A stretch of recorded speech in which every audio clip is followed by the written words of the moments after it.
Single father in Tennessee stole $5 million from the Bloods and went off griddy. His daughter Lily was everything to him, the only thing that mattered after his wife Sarah died in a drunk driving accident 7 years ago. He'd always played by the rules, paid his taxes, kept his head down. But the rules didn't pay for cancer treatments, and they sure as hell didn't cover the medical bills that kept piling up like tombstones marking the death of his daughter's future. The night everything changed started like any other Tuesday evening at Danny's Custom Garage on Lamar Avenue. Marcus was finishing up an oil change on a black Mercedes S-Class when two men walked in wearing expensive suits and expressions that said they didn't belong there. He recognized one of them, Antoine "Twan" Williams, a mid-level lieutenant in the Memphis Bloods organization. Marcus had grown up in South Memphis, knew the streets well enough to recognize danger when it walked through the door.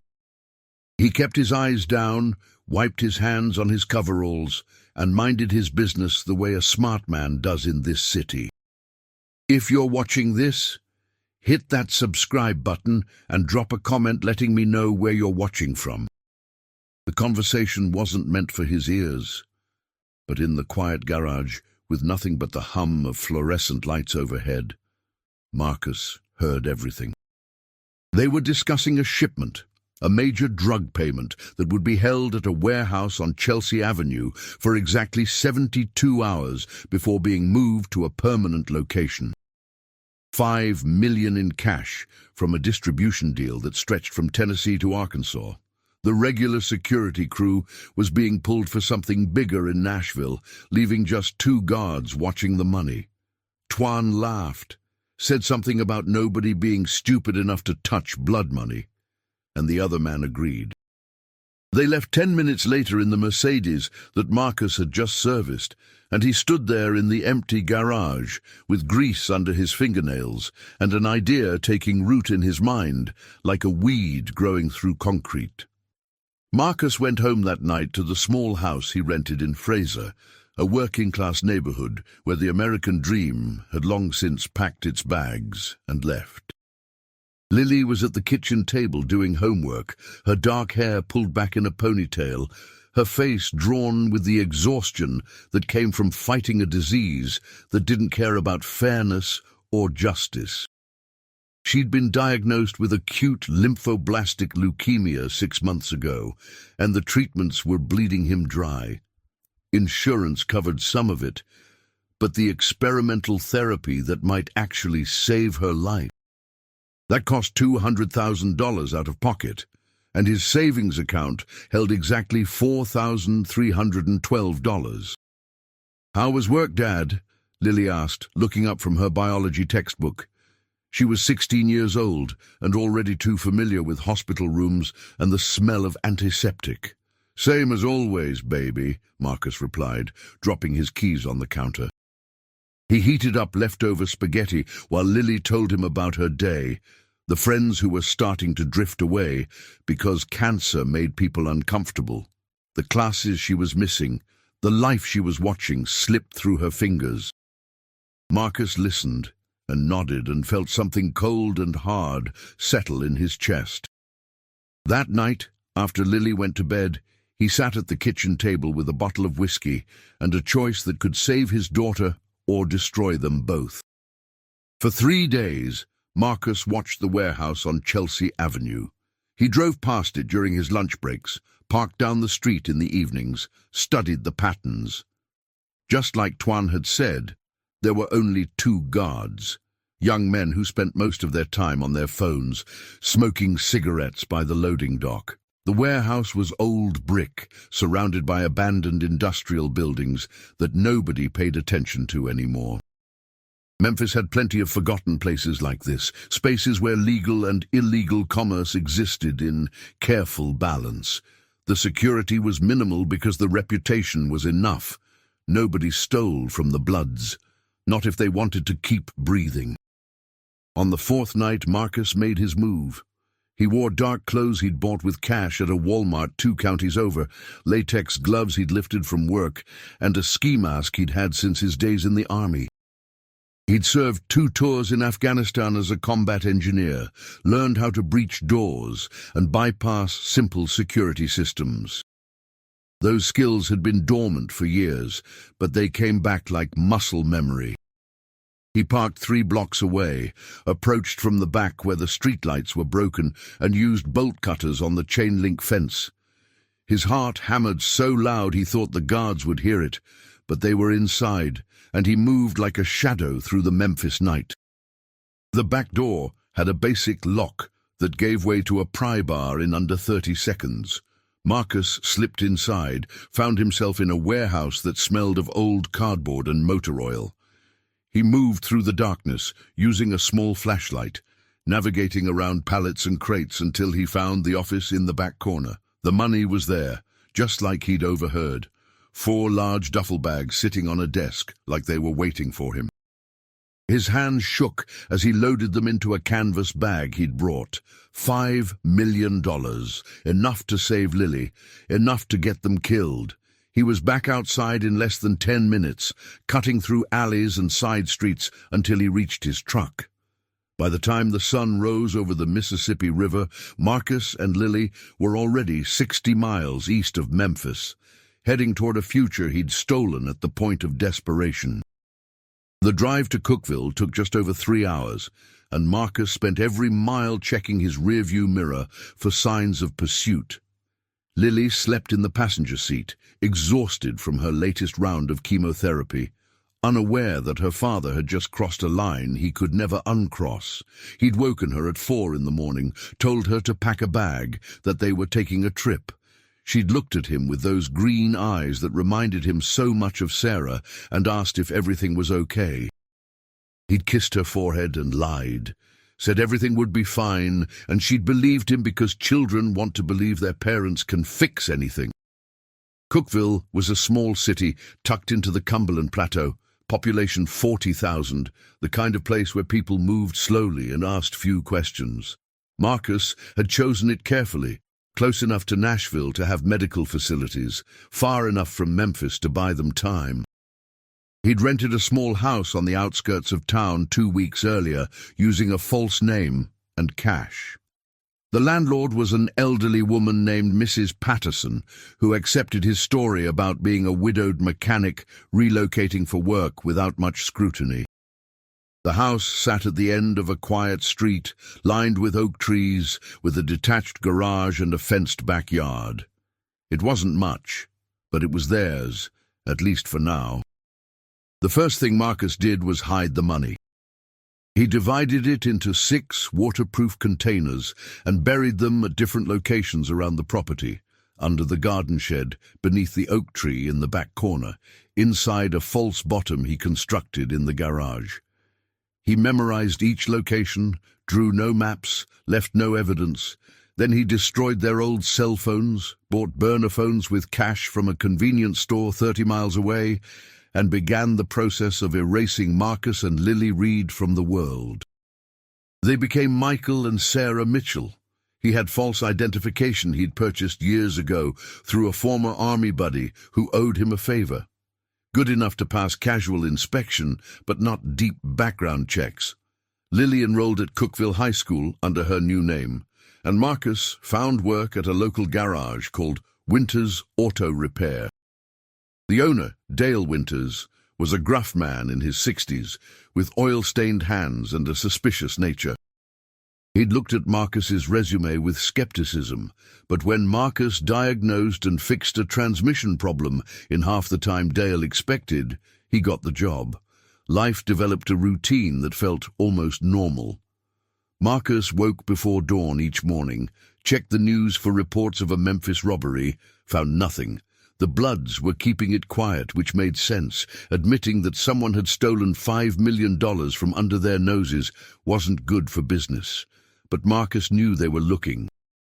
Men like Twan didn't let debts go unpaid, and they had resources that went far beyond what the police could mobilize. Every day that passed without discovery felt like borrowed time, and Marcus lived in a constant state of low-grade terror that made his hands shake and his sleep shallow. Lily adapted faster than he expected. She made friends at school, joined the debate team, even smiled occasionally. The medical treatments were working. Marcus used the stolen money carefully, paying cash at private clinics in Nashville where they didn't ask too many questions. Her color improved, her energy returned, and for the first time in months, she looked like a normal teenager instead of a girl fighting for her life. But she wasn't stupid. She knew something had changed, that their sudden flight from Memphis wasn't about a job opportunity or a fresh start.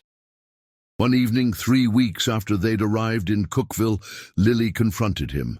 They were eating dinner, take-out Chinese from the place downtown, and she put down her fork and said, "Dad, where did you get the money?" Marcus froze, chopsticks halfway to his mouth. "What money?" "The money for my treatments, the money for this house. You were working 2 jobs in Memphis, and we could barely afford rent. Now suddenly we have everything we need." Her voice was calm, but her eyes were sharp. "So where did it come from?" Marcus set down his food, looked at his daughter, and made a choice. "I took it from some very dangerous people, and if they find us, they'll kill me. Maybe you too." Lily was quiet for a long moment. Outside, a dog barked, and somewhere down the street someone was mowing their lawn. Normal sounds from a normal neighborhood, which made the conversation feel even more surreal. "Was it worth it?" she finally asked. "You're alive," Marcus said. "So yes." "When they come for us."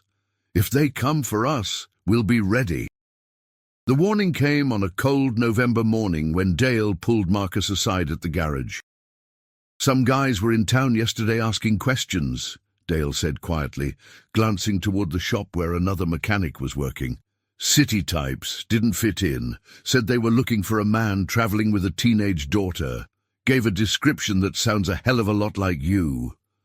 Marcus felt ice spread through his veins. "What did you tell them?"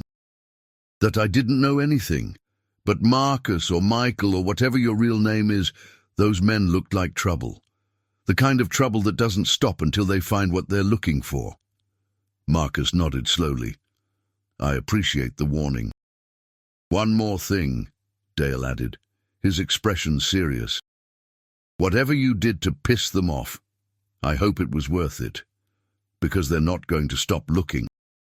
That evening, Marcus sat Lily down and laid out their options. They could run again, but the Bloods had a presence in cities across Tennessee and the surrounding states. They could go to the police, but that would mean prison for Marcus and likely foster care for Lily once he was locked up. Or they could stay and prepare for what was coming. Lily listened without interrupting, and when he finished, she said something that surprised him. "We need help." "From who?" "Someone who knows how to handle situations like this. You were in the army, right? You must know people." Marcus thought about Jackson, his old platoon sergeant, a man who'd left the military and disappeared into the mountains of East Tennessee. They hadn't spoken in 5 years, but Jackson had always said if Marcus needed anything, all he had to do was call. It seemed like a desperate idea, but then again, everything about their situation was desperate.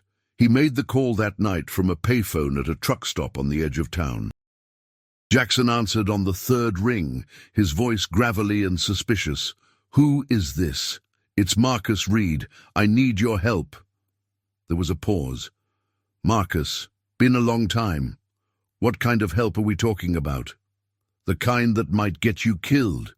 Jackson laughed, a sound like rocks tumbling down a hill. "Those are the only kinds worth doing. Tell me what you need."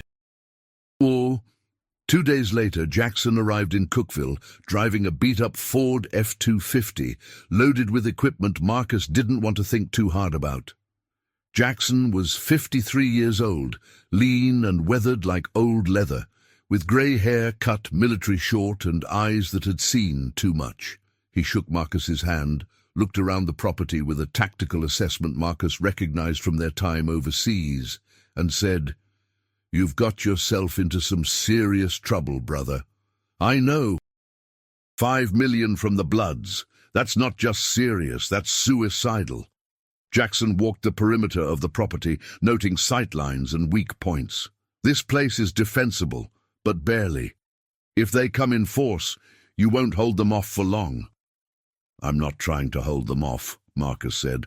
I'm trying to disappear before they find us. Disappearing doesn't work anymore.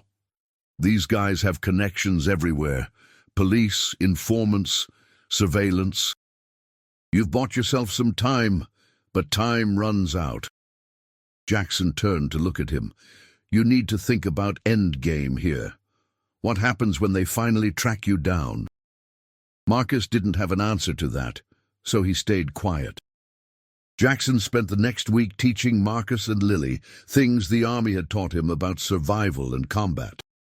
He showed Lily how to shoot using the pistol and rifle Marcus had purchased, taking her to remote areas of the property where gunshots would blend with hunters' fire, echoing through the Tennessee hills.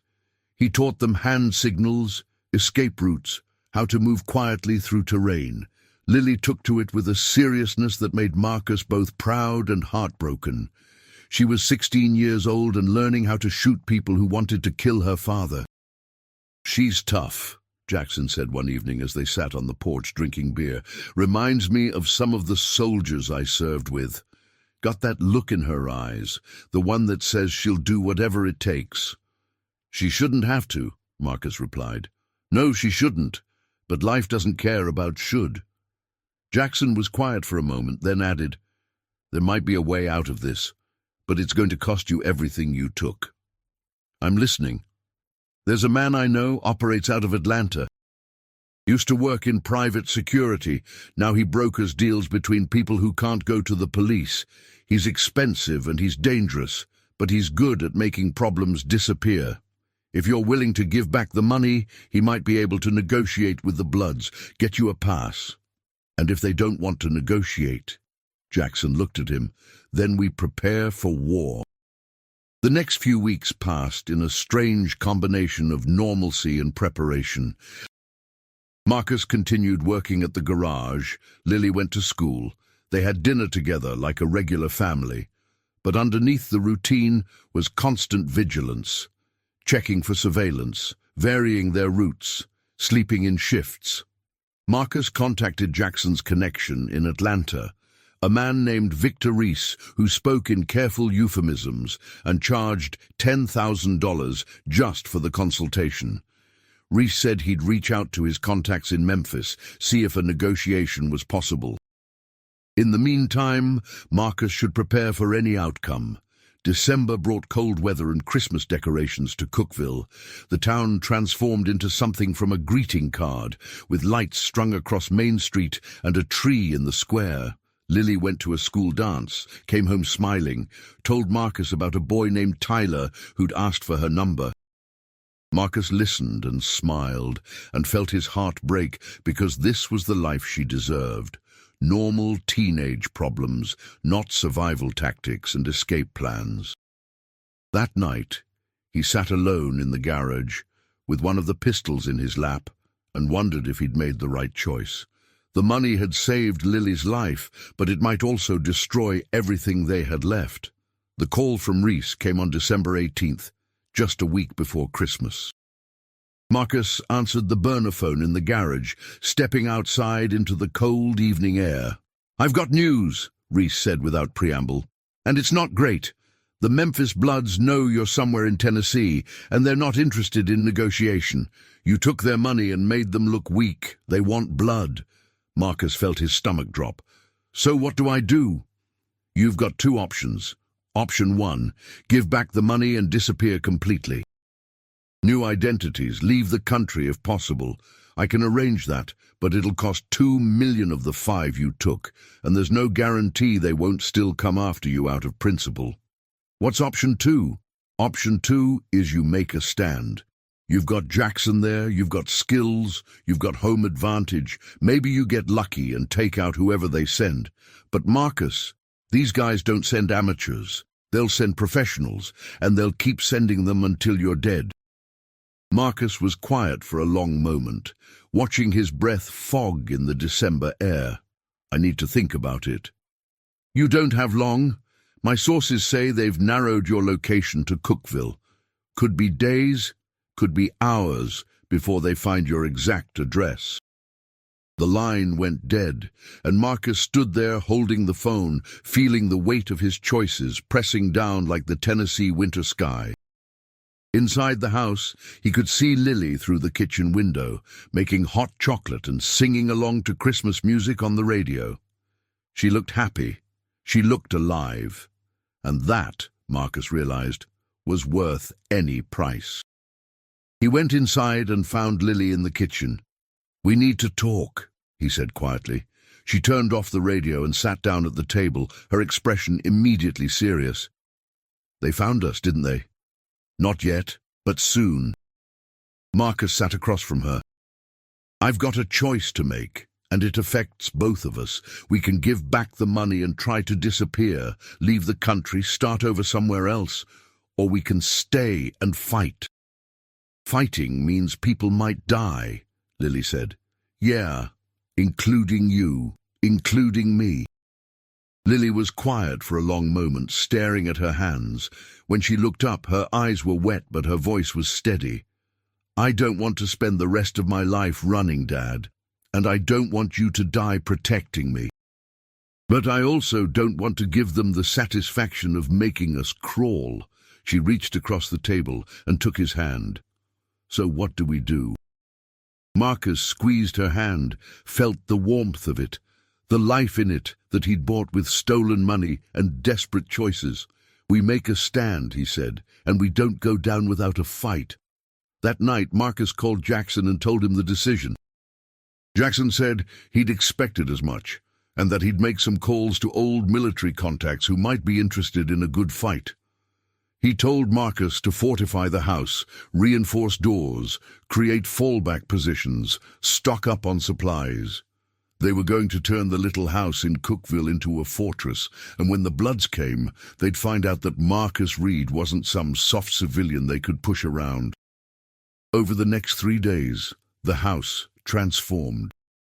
Jackson brought in 2 other veterans, a former Marine named Rodriguez and an ex-Delta operator named Chen, who didn't talk much but moved with the deadly grace of a predator. They installed security cameras, reinforced windows with steel shutters, created firing positions in the attic and garage. The neighbors probably thought they were crazy, but nobody asked questions. This was Tennessee, where people minded their own business and respected property rights. Lily wanted to help, but Marcus insisted she stay at a friend's house until it was over. She refused, said she wasn't going to hide while her father fought for their lives. They argued about it until Jackson intervened. "Let her stay," he said. "She's got a right to defend her home, and honestly, Marcus, we could use another shooter." So Lily stayed, and they trained together. And Marcus tried not to think about what kind of father puts his teenage daughter in the line of fire. But these weren't normal circumstances, and he wasn't a normal father anymore.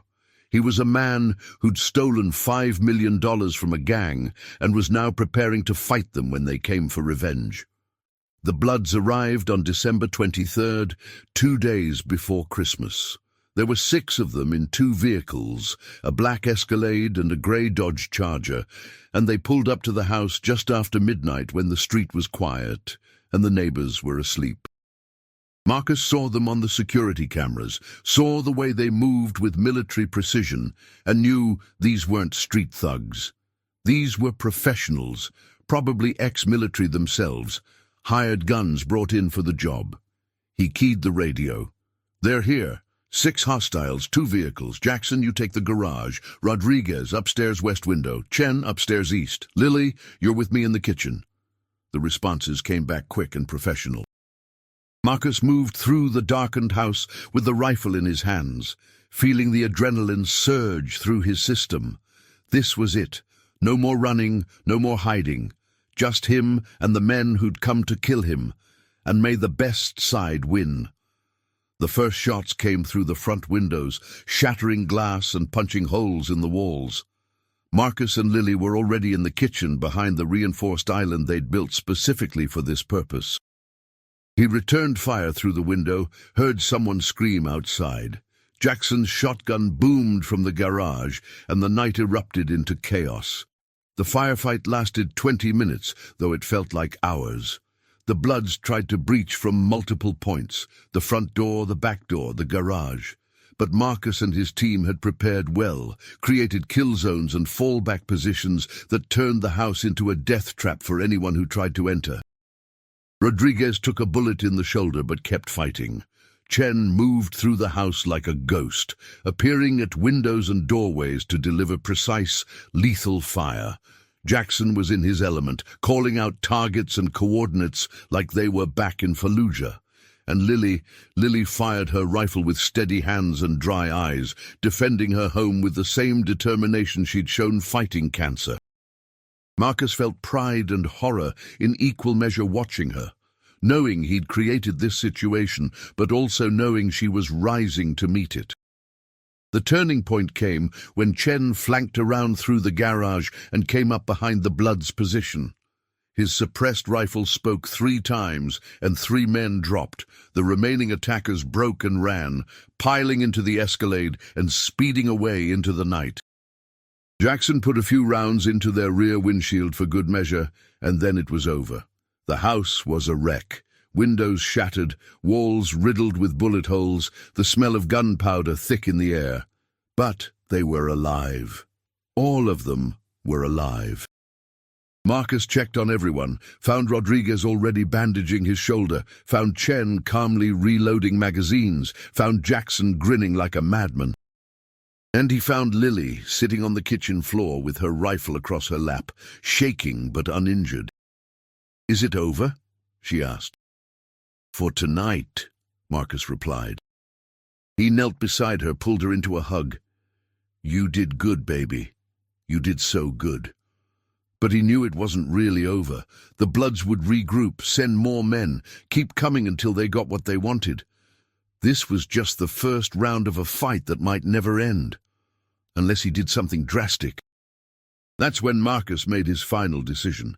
He gathered everyone in the living room, stepping carefully over debris and spent brass casings. "We can't keep doing this," he said. "They'll keep sending people until we're dead, or they get their money back. So I'm going to give it to them." "What?" Jackson said. "Marcus, we just won." "We survived," Marcus corrected. "That's not the same as winning. And I can't live like this, always waiting for the next attack, putting everyone I care about in danger." He looked at Lily. "This started because I wanted to save my daughter's life. Well, she's alive. The treatments worked. We've got enough money set aside for her future. The rest," he shrugged, "the rest isn't worth more bloodshed." "They might still kill you anyway," Chen said quietly. "Maybe. But I'm going to offer them a deal they can't refuse. I'll give back the money, 4 million of it, and I'll give them something else. Information about the security at Danny's custom garage. How I heard about the money in the first place. That information is valuable, and it'll let them save face. They can spin it as teaching a lesson to whoever talked too much." Jackson studied him for a long moment, then nodded slowly. "It might work, and if it doesn't, at least you tried." The negotiation happened through Victor Reese, who reached out to his contacts in Memphis with Marcus's offer. It took 3 days of tense waiting, 3 days of living in the shot-up house with weapons always within reach before the response came back. The Memphis Bloods would accept the deal, 4 million returned, plus the information, plus Marcus leaving Tennessee and never coming back. In exchange, he and Lily would be allowed to live. It wasn't forgiveness, but it was amnesty.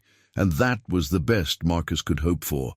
The exchange happened in a neutral location, a truck stop just outside of Nashville, at noon on a Sunday, when there would be plenty of witnesses, but not too many questions. Marcus came with the money in the same duffel bags he'd stolen it in, minus the 1 million he'd buried separately for Lily's future. Tuan was there, along with 2 other men Marcus didn't recognize.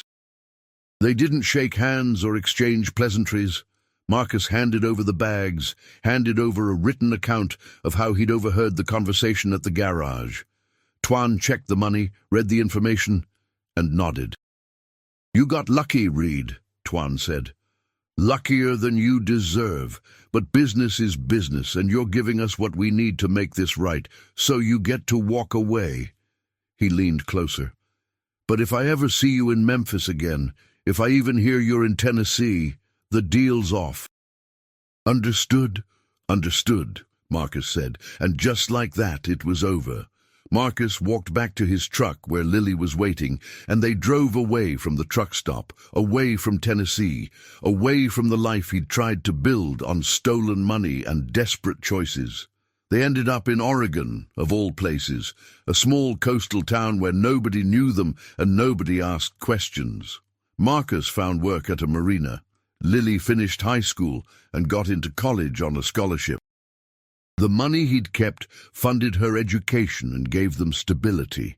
Some nights, Marcus still woke up in a cold sweat, remembering the firefight in Cookville, remembering the choices that had led him there. But then he'd look at Lily, healthy, happy, alive, and he'd know he'd do it all again. Sometimes the price of salvation was measured in dollars stolen and blood spilled. Sometimes being a father meant crossing lines that could never be uncrossed. And sometimes, if you were very lucky, you got a second chance to get it right. The little house in Cookville was eventually torn down, the bullet holes and bloodstains erased like they'd never existed.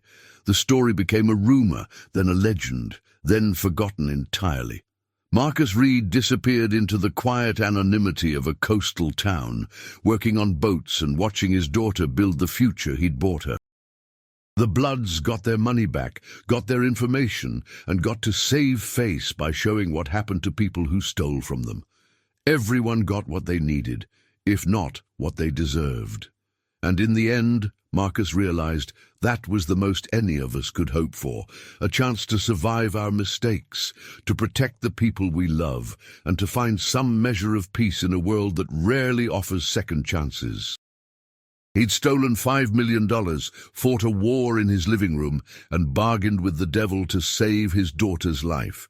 It wasn't a story with heroes or happy endings, but it was a story about what a father would do when pushed to the very edge of desperation. And that, Marcus thought as he watched the Oregon sunset paint the ocean gold and red, was a story worth living. 14 months had passed since Marcus and Lily disappeared into the Alaska wilderness. 14 months of silence that felt like holding their breath underwater. The winter of their second year at Robert Chen's off-grid camp near Fairbanks arrived with temperatures that dropped to 40 below zero, turning the world into a crystalline prison of ice and snow. Marcus had learned to read the signs of the changing seasons, the way the light shifted across the mountains, the patterns of animal tracks in fresh snow, the smell of the air before a storm rolled in from the north. He'd become someone different here, harder and leaner, his hands calloused from splitting firewood, and his face weathered by winds that cut like knives. Lily had changed too. At 17, she'd grown into the kind of person who could check trap lines in sub-zero temperatures without complaint, who could field-dress a caribou without flinching, who could navigate by the stars when the northern lights painted the sky in shades of green and purple. She rarely talked about Tennessee anymore, rarely mentioned Emma Foster or the high school she'd attended for those brief 3 weeks when they'd pretended to be normal people with normal lives. That girl was gone, buried under layers of survival skills and hard-earned wisdom. But the past had a way of finding people, even in places as remote as the Alaska interior. It started with Robert Chen's weekly supply run to Fairbanks in mid-January. He flew his Cessna 185 bush plane into the city every Thursday to pick up mail, supplies, and news from the outside world that the camp's residents had left behind. Marcus usually didn't pay much attention to these trips. He'd made peace with being cut off from everything he'd known, had accepted that the price of safety was isolation. But when Robert returned that particular Thursday, his weathered face was grim in a way that made Marcus's stomach drop. "We need to talk," Robert said quietly, finding Marcus at the woodshed where he'd been splitting logs for the evening fire. Privately. They walked away from the main camp, their boots crunching through knee-deep snow, until they reached a clearing where the sound of their voices wouldn't carry. Robert pulled a folded newspaper from inside his parka, the Fairbanks Daily News Miner, dated 3 days earlier. He handed it to Marcus without a word. The article was on page 6, a small piece that most people would have skipped past. But Marcus's blood turned to ice as he read the headline, "Memphis Gang Expands Search for Fugitive to Alaska." The story was brief, citing unnamed sources within law enforcement who reported that the Bloods had extended their manhunt to include Alaska, focusing on remote areas where someone might attempt to disappear off-grid. There was no photo, no mention of Marcus's name, but the details were specific enough to make clear who they were hunting. A man in his 40s traveling with a teenage daughter, wanted in connection with a theft in Tennessee. "They know," Marcus said quietly, his hands trembling as he held the newspaper. "They figured out we came north." "Not necessarily," Robert said, though his tone suggested he didn't believe his own words. "Alaska's a big place, and there are dozens of off-grid communities scattered across the interior. They might just be casting a wide net, hoping to get lucky." "Or they have information," Marcus countered. "Someone saw us, someone remembered, someone talked. $50,000 is a lot of money up here, where people work hard for every dollar." Robert was quiet for a moment, studying Marcus with eyes that had seen too much of human nature to be surprised by betrayal. "What do you want to do?" Marcus looked back toward the camp, where smoke rose from the chimneys of the cabins, and Lily was probably helping prepare the evening meal with the other residents. He thought about the 14 months they'd spent here, the fragile peace they'd built, the illusion of safety that was now crumbling like frost in sunlight. "I need to move us again," he said, "somewhere even more remote. Is that possible?" "There are places," Robert said slowly. "The Brooks Range, way up north beyond the Arctic Circle, some of the river valleys in the Yukon-Kuskokwim Delta. But Marcus, you need to understand, those places aren't like here. Here you have shelter, community, support. Out there, it's just you and your daughter against the wilderness. People die in those places, not from gangs or violence, but from the cold, from mistakes, from bad luck." "We're already dead if we stay," Marcus said flatly. "The Bloods don't forgive and they don't forget. If they're looking in Alaska, they'll find us eventually. Someone will recognize us. Someone will make a phone call, and then it's over." That evening, Marcus told Lily about the newspaper article. They sat in their small cabin, the wood stove crackling, the temperature outside dropping toward -50 as night fell. She listened without interrupting, her face pale but composed, and when he finished, she asked the same question Robert had. "What do you want to do?" "I want to keep you safe," Marcus said. "That means moving deeper into the wilderness, cutting ourselves off completely. No more supply runs to Fairbanks, no more contact with the outside world. Just us, surviving day by day until the Bloods give up or find someone else to hunt." Lily was quiet for a long time, staring into the flames dancing behind the stove's glass door. Finally, she said, "I'm tired, Dad. I'm tired of running, tired of being afraid, tired of living like this. Sometimes I wonder if it would have been better to just turn ourselves in back in Tennessee, to let you go to prison and me go into foster care. At least then we'd know what we were facing."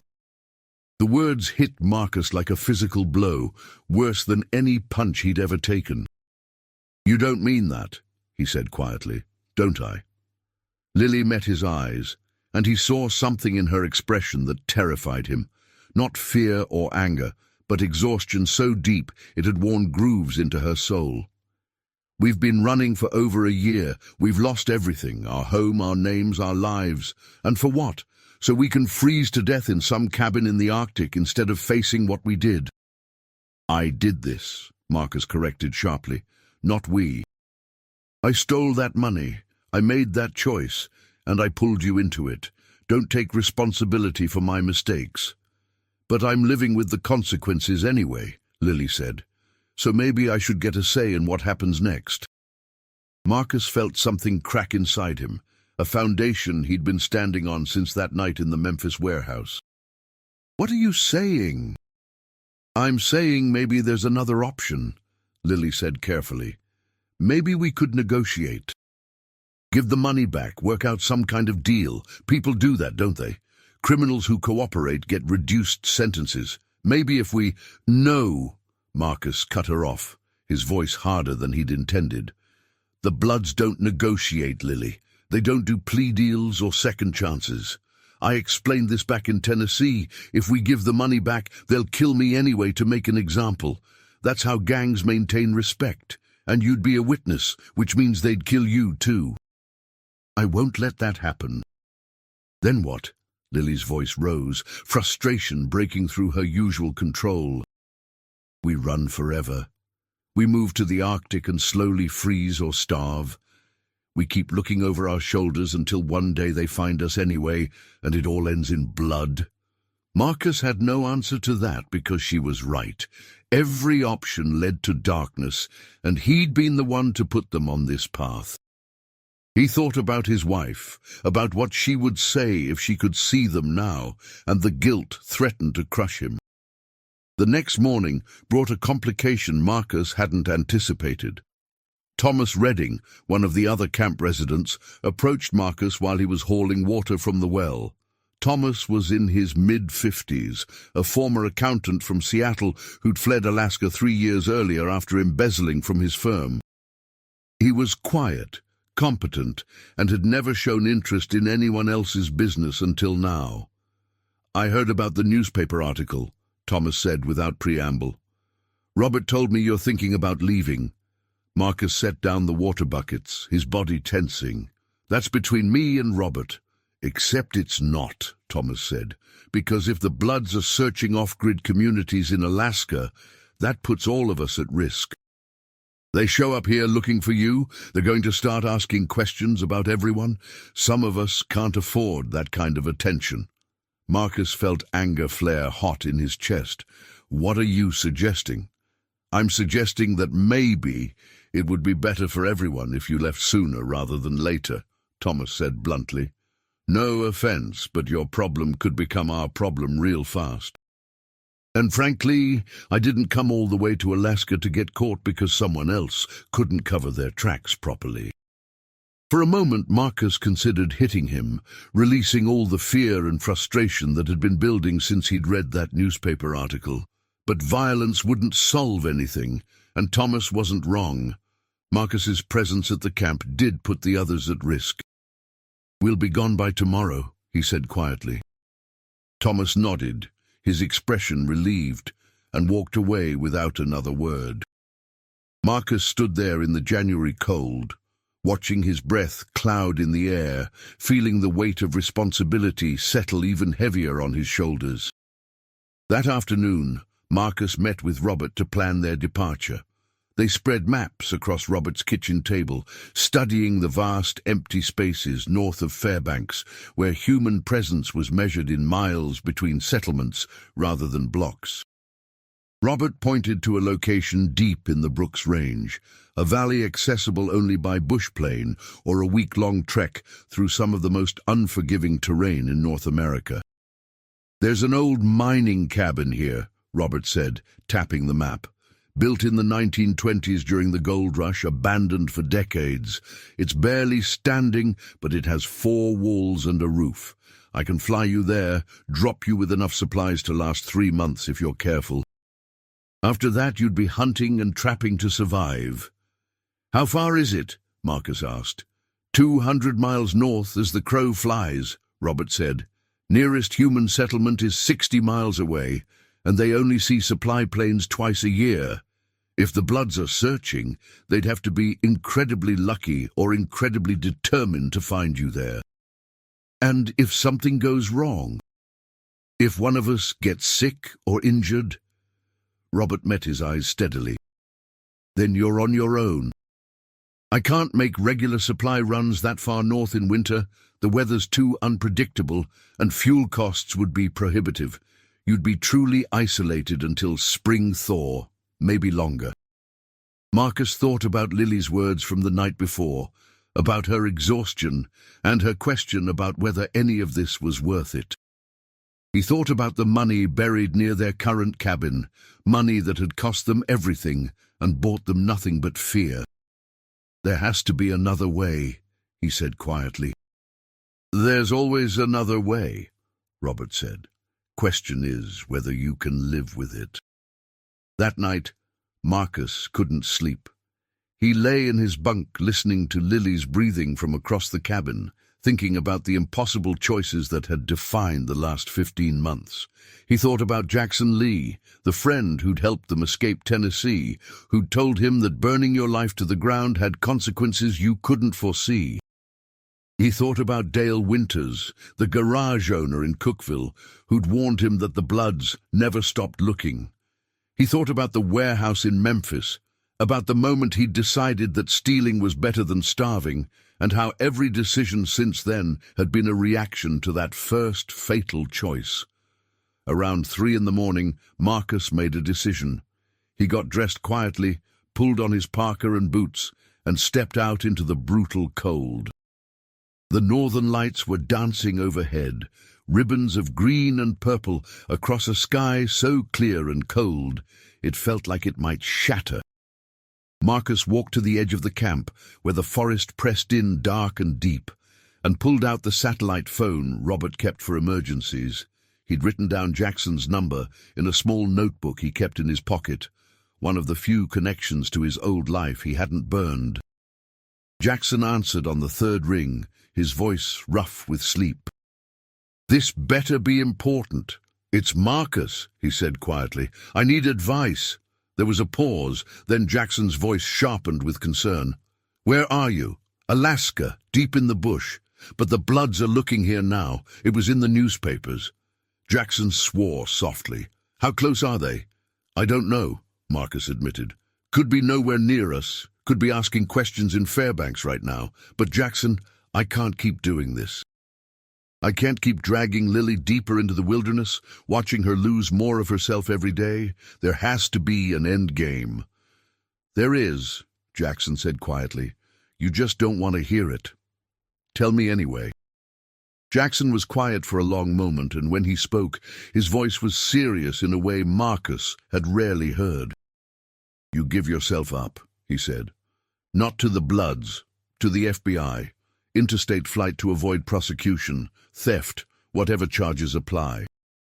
You tell them everything, cooperate fully, and you make a deal that protects Lily. She's a minor, she's a victim of your choices, and if you play it right, the feds can put her in protective custody instead of foster care. You do your time, and when you get out, if you get out, maybe you get a chance to rebuild. And the Bloods? That's the hard part," Jackson admitted. "They'll want revenge, and they have reach even in federal prisons. But the FBI can offer witness protection, especially if you provide information about the Bloods' operations in Memphis. It's not perfect, and it's sure as hell not safe, but it's better than freezing to death in the Arctic or getting shot in some cabin when they finally track you down."